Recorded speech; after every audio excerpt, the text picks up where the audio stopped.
का हाँ, 1 मिनट पूरा हो गया। 1 मिनट अंकित नहीं होगा। चंद्रभान जी आज्ञा।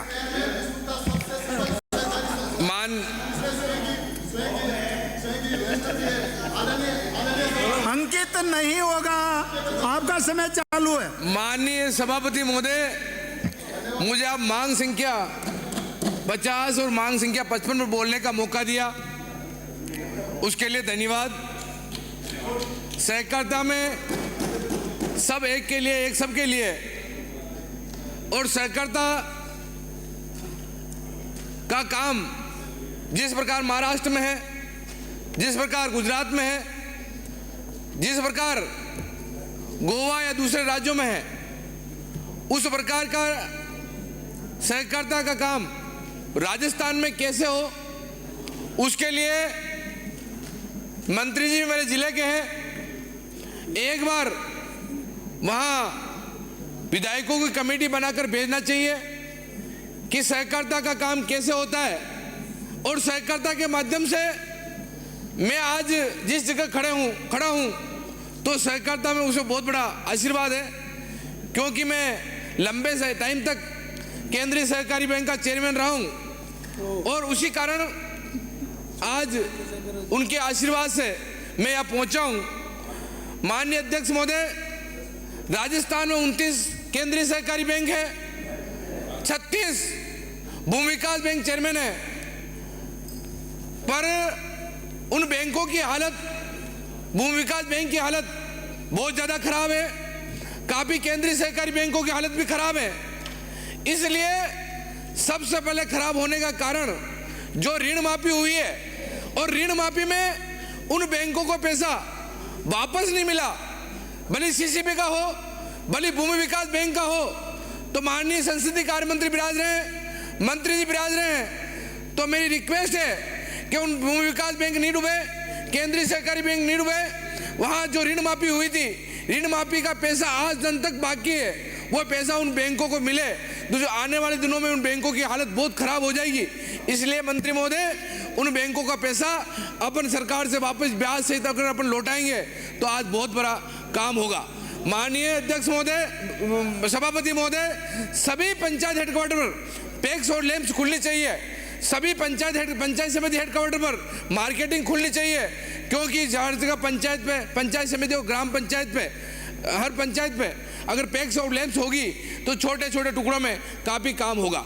आज मैं व्यवस्थापकों की बात करूं, काफ़ी लंबे टाइम से व्यवस्थापकों की स्क्रीनिंग नहीं हो पाई, क्योंकि स्क्रीनिंग पहले हो पाई थी 13 से 18 के बीच, वापस नहीं हो पाई, उसमें काफ़ी लकुने लगाए गए थे, सरकार यहाँ से कर रही थी। मेरी तो सभापति महोदय वहीं वह अध्यक्ष और कलेक्टर को बनाकर वहीं उन समितियों की व्यवस्थापकों की स्क्रीनिंग हो, क्योंकि व्यवस्थापक को कभी भी अध्यक्ष हटा सकता है और ये भी कुछ कर सकता है, इसके लिए स्क्रीनिंग हो जाए।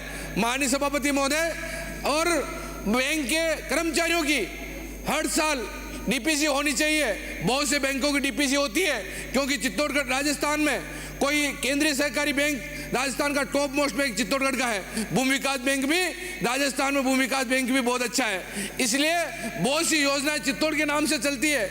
माननीय अध्यक्ष महोदय, मेरी तो आप सब लोगों से अनुमति है, मैं आपसे रिक्वेस्ट करता हूं कि व्यवस्थापकों के बारे में सोचें, उनके कर्मचारियों के बारे में सोचें। काफ़ी कर्मचारियों की जगह भी खाली है, इसलिए उनको भी पूर्ति करें, क्योंकि बैंकों में देखिए 2-2 कर्मचारी होने की वजह से काम नहीं हो पा रहा है। और बैंक तो ऑनलाइन हुए हैं, सहकारी समिति भी ऑनलाइन हो जाए, मार्केटिंग भी ऑनलाइन हो जाए, भंडार भी ऑनलाइन हो जाए, अगर ऑनलाइन हो जाएंगे तो वो अच्छा रहेगा।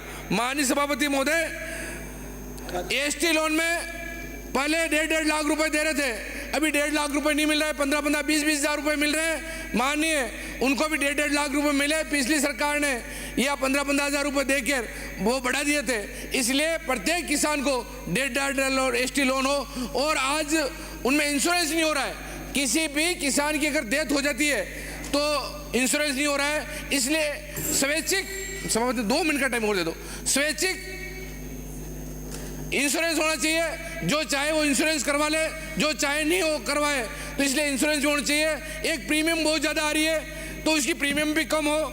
माननीय सभापति महोदय, आपने मुझे इस पर बोलने का मौका दिया, उसके लिए धन्यवाद। और भी जिन चुनाव भी पैक्स के और लेम्स को कंटिन्यू होना चाहिए। अगर चुनाव होंगे मार्केटिंग के भंडार के कंटिन्यू चुनाव होंगे तो उसकी सूद भी अच्छी ली जाएगी, वो मार्केटिंग में अच्छी चलेगी, भंडार अच्छा चलेगा, बैंक अच्छा चलेगा। इसलिए जहाँ जहाँ चुनाव नहीं हुए, क्योंकि जहाँ भी पिछली सरकार में चुनाव हुए, चित्तौड़ में भले भूमि विकास बैंक का चुनाव हो, मार्केटिंग का चुनाव हो, भंडार का चुनाव हो, सभी चुनाव हम लोगों ने कोर्ट से करवाए हैं और कोर्ट के आदेश पे चुनाव हुए हैं। इसलिए कोर्ट से चुनाव नहीं हो और अपने एक बार सरकार वहाँ चुनाव भी करवा दे, इस प्रकार की मैं रिक्वेस्ट करता हूँ। और मैं एक केंद्र सरकार से ये खाद्य सुरक्षा वाला जो पोर्टल बंद है, क्योंकि डबल इंजन की सरकार है, हम सब, क्योंकि हमारे सहकारिता मंत्री, एक मिनट का समय और, सहकारिता मंत्री बहुत ही अच्छे अमित शाह जी हैं, इसलिए पोर्टल भी चालू करें। खाद्य सुरक्षा में अगर नाम जुड़ जाएगा, क्योंकि जिन लोगों की जरूरत है उनका खाद्य सुरक्षा में नाम नहीं जुड़ पाया, जिनको जरूरत नहीं है उनके नाम जुड़ गया, इसलिए आप करें। एक राशन डीलर का जो भी मानदेय तय करें, क्योंकि आज अपन नरेगा का जो आदमी उसको भी 400-500 रुपए देते हैं, तो कैसे न कैसे उनका मानदेय तय करें तो ईमानदारी से काम करेंगे। माननीय सभापति, एक मिनट का और, तो उनका मानदेय भी दे दें। एक ट्रांसपोर्टेशन में 1% 2% की छीट होती है, उसका भी ध्यान रखें। एक नई राशन दुकान है, माननीय सभापति महोदय, आपके माध्यम से मैं अध्यक्ष को कहते हैं, मंत्री जी को कहना चाहता हूँ, मंत्री महोदय, एक मिनट अर्जुन जी, मंत्री महोदय, वहाँ प्रत्येक पंचायत में राशन की दुकान हो जाए। एक गेहूं और जो राशन का सामान मिलता है उसकी क्वालिटी का ध्यान रखें। माननीय सभापति, माननीय सभापति महोदय, मैं प्रस्ताव करता हूँ सदन का समय 2 घंटे बढ़ाया जाए। सदन का समय 2 घंटा बढ़ाया जाए।